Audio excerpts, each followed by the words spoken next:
Podo.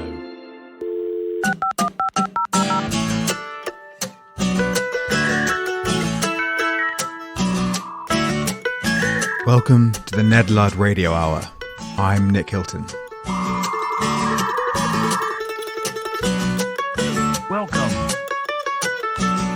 The apple doesn't fall far from the tree. The apple of my iPhone. An apple a day keeps the doctor away. Okay, now that I've got those out of my system, it's time to talk about Apple. Apple, that big, sleek, glossy company with a current market cap of some $3.3 trillion. The same Apple with whose products you are quite plausibly listening to this podcast, whether that's on your iPhone, your iPad, your iWhat's-it. Indeed, that's the reason a podcast is called a podcast. The cast is from broadcast, but the pod, that's from iPod. Remember those? Apple has long felt like one of those tech companies which is materially nation-state-sized. It is part of FANG, the spooky-sounding concatenation of big tech supremos, alongside Facebook, Amazon, Netflix, and Google. As a side note, I like the suggestion that FANG should now be replaced by Manamana for Microsoft, Apple, Netflix, Alphabet, Meta, and Amazon, Nvidia, and Adobe. But where other companies, like, naming no names, Meta, have ebbed and flowed with the tides of both their products and society's preferences, Apple has been resilient. Good hardware release has followed good hardware release, and the iPhone has become the most important piece of technology on the market. Even when products from competitors like Samsung or Huawei appear to technologically outweigh the Californian company's offering, they've still found themselves chasing Apple's tail. The modern smartphone is, consequentially, built entirely in the image of the iPhone. But why is this? It's because the commodity that Apple has always traded in, above and beyond everything else, is cool. The products don't look like nerd-baiting CPUs, they look like accessories for the Met Gala. iOS doesn't look all goofy like Linux, it looks like it's been designed by some graphic designer who publishes a coffee table book of artistic nudes of his Japanese girlfriend. Everything is smooth and fluid, like liquid slow to a fraction of its motional speed. In his seminal 1960s book, The Origins of Cool, cultural philosopher Stuart Hogg remarked that cool is a commodity that can be spent more easily than it can be saved. It is a fool's gold. The moment you have it to hold, it evaporates in the palm of your hand. Hogg contended that cool was inherently cyclical because, essentially, there's nothing cool about being cool. Things become cool because they are cool, really, genuinely cool. But if being cool is uncool, then it is a fleeting ascent. The decline is inevitable. Apple has survived that, or seemed to, so far.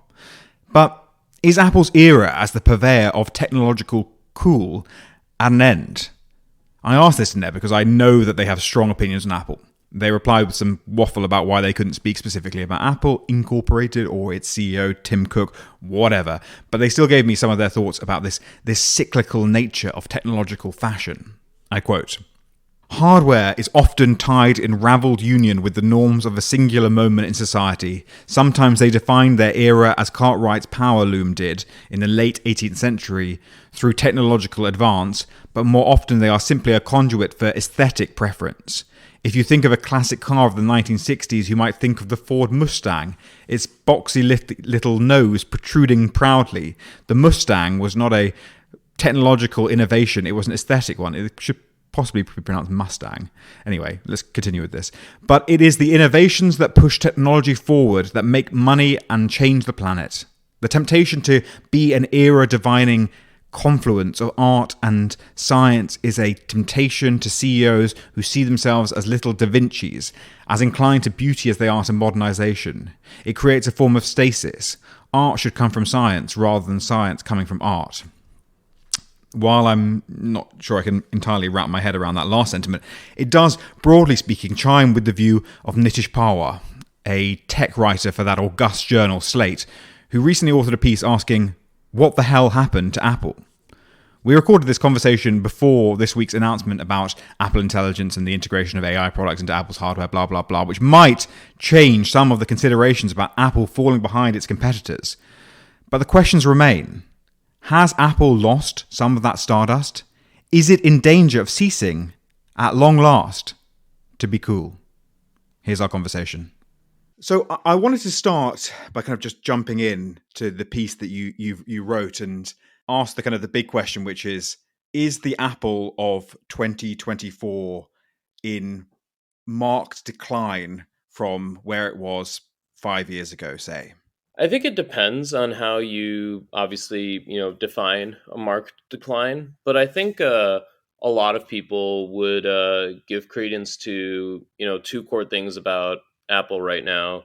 One of which is that, I mean, just compared with earlier years and its like entire like 2000s era run, its earnings are definitely more stagnant than what they used to be before. It's still one of the world's most valuable companies, but shareholders have felt generally mixed about Apple in recent times. There's been a lot more zigzagging with the stock than you'd ever see before. And the other part of it is, whether you might be seeing some sort of cultural decline. And I think you could definitely, as I have, make the argument that Apple is definitely not so much at the vanguard Hmm. of culture in tech or just like the broader pulses of American and global culture as it once used to be. I feel like moments like the introduction of iTunes or the introduction of the iPod and then subsequently the touch and the iPhone and everything, it was not those were not just like game changing inventions, but like, epoch defining inventions, basically, like, eh, iPhones coming everywhere, iTunes becoming sort of a default for a lot of music consumption, organizing, at least for a long time.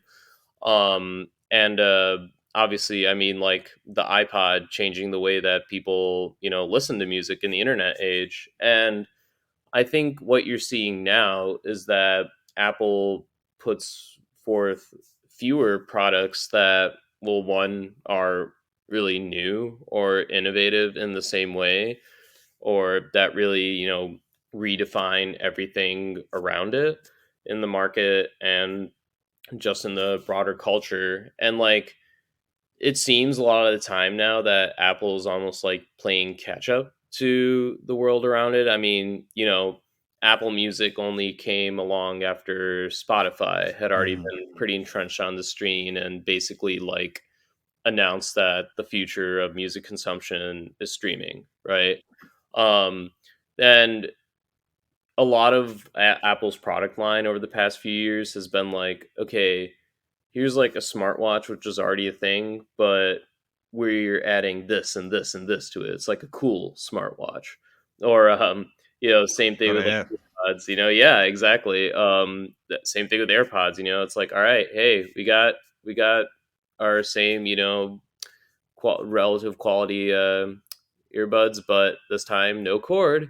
And that fits with our thing of no headphone jack on this or that device. So, but like, even when they took out the headphone jack from iPhones, I mean, a lot of other phones. I mean, I don't have an iPhone, but I have a lot of Apple products. My current phone, still model, still has a headphone jack. My MacBook Air that I'm talking to you on right now still has a headphone Thank jack. God. I Yeah. mean, it's not like they spelled the obsolescence of the jack in a way that maybe they might have, and if they had the same heft that they did in the aughts per se. Right. Right. Well, but this question of being at the vanguard of technology is a kind of interesting one because it feels like, I guess, for the last 18 months, the vanguard of technology has been dominated by AI, where Apple is not perceived as a major player currently, and I'm sure that they have aspirations to space, etc. But equally, I see AI as being something that has relatively niche take up at the moment. And certainly Apple has always been such a consumer focused company. And, if they can teach my mum to use an iPod, great, they'll sell an iPod. But they're not going to teach my mum to use a Chat GPT or a DALI equivalent. And therefore, possibly they're just not involved in that consumer bun fight currently. Is it just fair to say that like the cool technology at the moment is not consumer focused? That's a really, really good question. I think it again also depends on how you approach a consumer focused. I There obviously are like a lot of ways ChatGPT has been used that maybe are not the ways that people would want it to be used, especially ChatGPT's makers at OpenAI themselves. But yeah, I do think so. There was a recent Bloomberg report that was interesting about, obviously Apple has been bugged by this AI thing now for the past year and a half or so.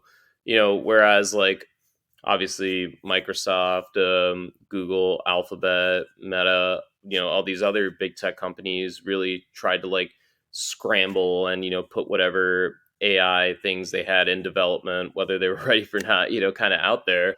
Apple didn't really have the same sort of like rush to get that out there. It didn't stay away from AI, but it was like, okay, I mean, well, we have a new virtual reality headset coming out. Oh, are those also passe right now? Oh, dang. Okay. So, but from what I heard from this, from what I read at least in this Bloomberg report about the upcoming WWDC for Apple, is that it seems that what Apple wants to do with AI pretty soon is try to focus more on what is extremely applicable for their consumers or what can be done for like people who really like Apple products. And I think it'll be a way to, it'll be a lot of like work software assists and also ways to like, kind of ease the interoperability of different products within the Apple ecosystem. So, it could be, it could end up being consumer focused more, and maybe that will be ultimately the more, right and maybe less embarrassing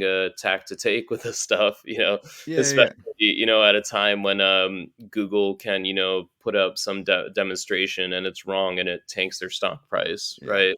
And look, I from as an Apple user, I don't have any problems with them using AI to improve the quality of Siri, so that Siri understands who I'm trying to text when I use voice commands or whatever, and doesn't text my barber about my dinner. So I'm in favor of that sort of consumer focus. But I guess your piece, it almost makes a kind of aesthetic argument that Apple has gone from being this sort of countercultural thing. We think about the famous Ridley Scott 1984 advert, has gone from that sort of sense of breaking the mainstream, being very like a very aesthetic product design, and gone into something, into almost being uncool.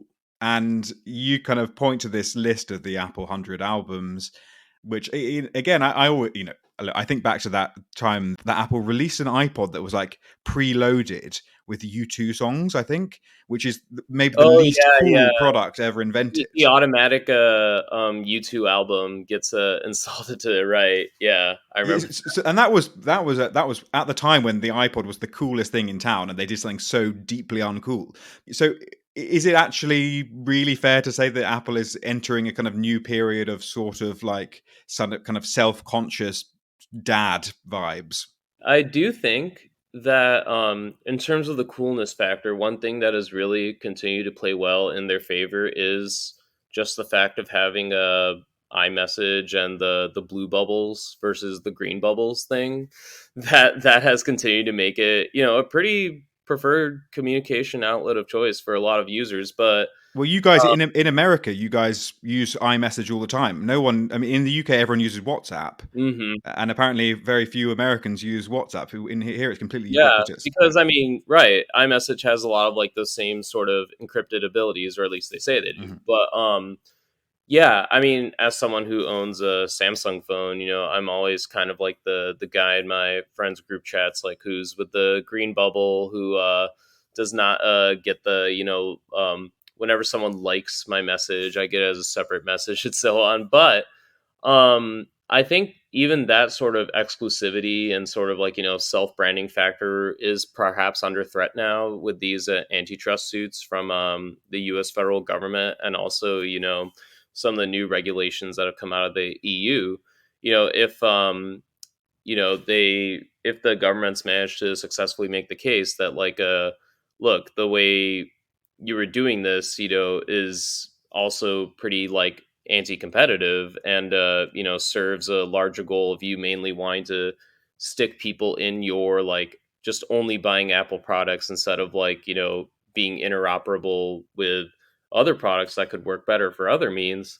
Then I mean, if you lose that branding, then I think you start to really get into deeply uncool territory. Hmm. On top of the uncoolness factor, you talk about this kind of late adopter factor. They were late to streaming music. They got beaten out by Spotify there. They were very late to the streaming video party, even though I think there is a perception that Apple TV Plus is pretty decent offering, at least here in the UK. It doesn't get dunked on quite as much as many of the streaming services. And then there's the Vision Pro, which again feels like it just missed the timing on that. I've never put one on, but again, the piece suggests that it's been a big failure. Is this just a cyclical thing that right now Apple seems a little bit behind, but ultimately with a company the size of Apple, sometimes it's going to turn very slowly like a big cruise ship, but ultimately it is a big cruise ship, and when it sets its direction, it can plow a new course, to confuse the metaphor. Yeah. No, I mean, I think that's dependent on, whether executives, shareholders, leaders at Apple in general, want to try to continue to be, once a very culture driving, innovative force that they once were. I mean, it seems like for like the past, I'd say probably decade now, I mean, they seem to have been pretty content to rest on just like their laurels of being the Apple brand, and having put out the iPhone, which is very popular. So they're just like, okay, yeah, why fix what's broken? We're just gonna put an iPhone with a better camera, or Mhm. like an iPhone with a this sort of like a memory and other like technical capability.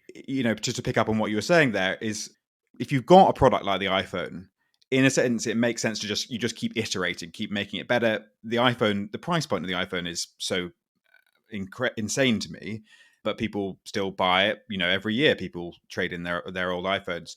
It's very hard to know exactly how Apple would be avant-garde at present unless it did something like Vision Pro, which is obviously the perceived next frontier. These goggles that allow you to see the whole world, but it doesn't seem like there's actually an active consumer market for them at present. So I'm a little bit not to defend Apple, because they have better pay, they employ people to do that, but I'm also a little bit like, how does Apple be avant-garde in this current marketplace when they've made just about the only avant-garde piece of hardware I can conceive of, and basically it just feels like the public isn't ready for it yet. Hmm.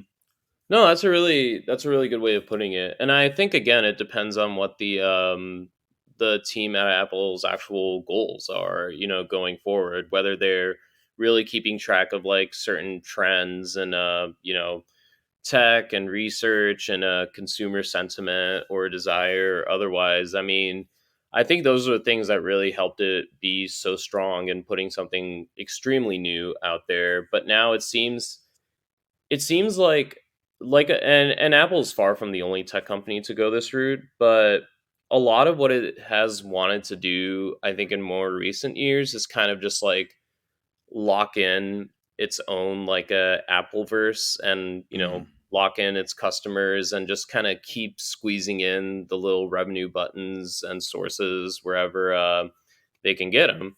So it's like, okay, we want to make this other product easy to work with this new iPhone, which by the way will also work great with this pay feature and so on. It's like making more of the Apple brand itself, kind of like your lifestyle, ultimate consumer choice, which works for a lot of people. I mean, there's a reason, it's still pretty popular, but yeah, like when it comes to anything they've like, again, they've had to like play catch up on so many other trends that have, kind of snuck up on them. I would agree that Apple TV Plus is a pretty decent service, but pretty cool offerings, and they've backed some great movies like Killers of the Flower Moon and such. But they I mean, they're also like what, the 20th such like major streaming service to come along these days. Apple Music obviously has like a decent market share, but you know, because of its extreme, paid for model and iPhone exclusive sort of thing, it's never going to be able to have that sort of universality that a more independent app like Spotify can have, right? Hmm. Hmm. I think Apple has almost just like locked itself too much into itself for its own good, almost, Yeah. because it's like, all right, we made this Appleverse, starting with the Macintosh. We just want to keep people in there instead of like trying to reach out or get more people into the Apple ecosystem who may not have been there before. Yeah, yeah. There was certainly this. There used to be this. Apple emerged as a sort of insurgent and sort of challenging Microsoft and IBM and all of that. And then they developed this idea of kind of like people in Portland or Seattle, kind of at a Starbucks on their MacBook, getting out their iPod. Then the iPhone, then the Apple Watch. And it became a sort of lifestyle brand, as you allude to. And obviously, that is now probably seen as deeply uncool to be like heavily invested in the kind of the Apple ecosystem, the Apple cinematic universe. Apple is a company with the market capitalization of a sort of a bank, and we talk about financial institutions as too big to fail. I wonder if it's simply a case of Apple now having gone through that insurgent period, gone through that countercultural period, now being too big to be cool. Yeah, that's an extremely good point. I mean, yeah, a lot of innovation is risky, right? And at this point, when Apple has made its way to being one of the just top companies, you don't want to lose that spot, right? You don't Mm. want to lose that competitiveness, and a lot of what shareholders, traders, other people looking for, they're not maybe not necessarily looking for this innovation factor or that, they're just looking for money. Like and Apple doesn't need like a VC cash infusion, obviously. If anything, it can, just like kind of choose where to direct its dollars, whom to support, right? Um, so like it's it it is harder to be the counterculture again when you are the culture. Like, at this point, like, the iPhone is ubiquitous enough that at least in America and a lot of other places that it is just like for a lot of people it's just like their phone. They don't even necessarily have to call it their iPhone. They just call it their phone. But I think again this misses out, and you've seen this in other countries, especially in Asia, where Apple has failed to make as much of a like deep imprint as other as it has in America, because you're like, again, you're not only convincing those users, many of whom are probably acclimated to different products, to come to Apple, but it's like when you come to Apple, you have to come to everything Apple. Like, you're almost being invited to the Apple Club. Yeah, And that club is still, at least for the very, for the time being, like it's not even, yeah, like if it's cool even anymore, it's just kind of a status symbol, yeah. right? It's like, oh yeah, look at me, I've got all these nice sleek products in my garage. Don't ask me how much I paid for them. Yeah, yeah. And look, it's if you compare Apple with Tesla, which is in a way a comparison that's not completely facile. I mean, Elon Musk works very hard to make Tesla seem countercultural, and at the expense often of Tesla's stock price. Pretending, and that's still a kind of first. I mean, the Apple has been expedited along its journey by the fact that Steve Jobs died, and it's now no longer a first generation founder run company in the way that Tesla is still run as a kind of private fiefdom. Apple is now just a corporate behemoth. Finally, just before I let you go, you're kind of your tech and your business reporter. There's the kind of old saying that you never go broke betting on Apple, the safest stock in town. Is that a truism that holds up in the 2024 and onwards era? Do you think? I would say, a lot of the big drivers in the stock market lately, especially like, I mean, a lot of them have been tech stocks, big tech companies, and they've been companies, that have something to do with AI, right? Mhm. I mean, Nvidia now is all of a sudden like this juggernaut because it's making the hardware that powers a lot of this stuff.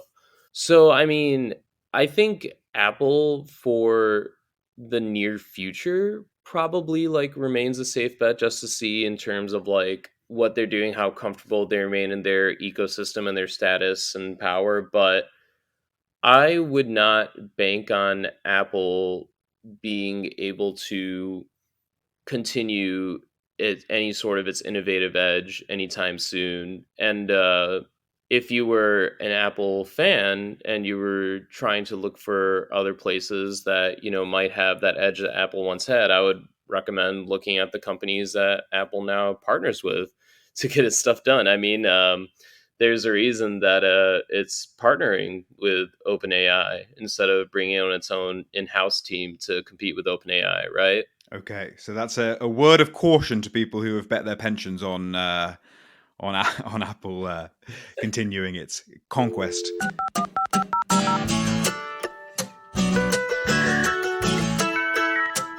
You've been listening to the Ned Ludd Radio Hour, which is available wherever you get your podcasts, and you obviously know that because you're already listening to it, so I don't know, maybe this was not necessarily the end. Anyway, but go to wherever you got it from and leave a nice positive review or tell people about it. I don't mind. Ultimately I just do this for the hell of it. Speak to you next week. Gather round, kids. I'll tell you all some stories of what life was like before the internet. Wandered round our neighborhoods aimlessly, lighting shit and fun.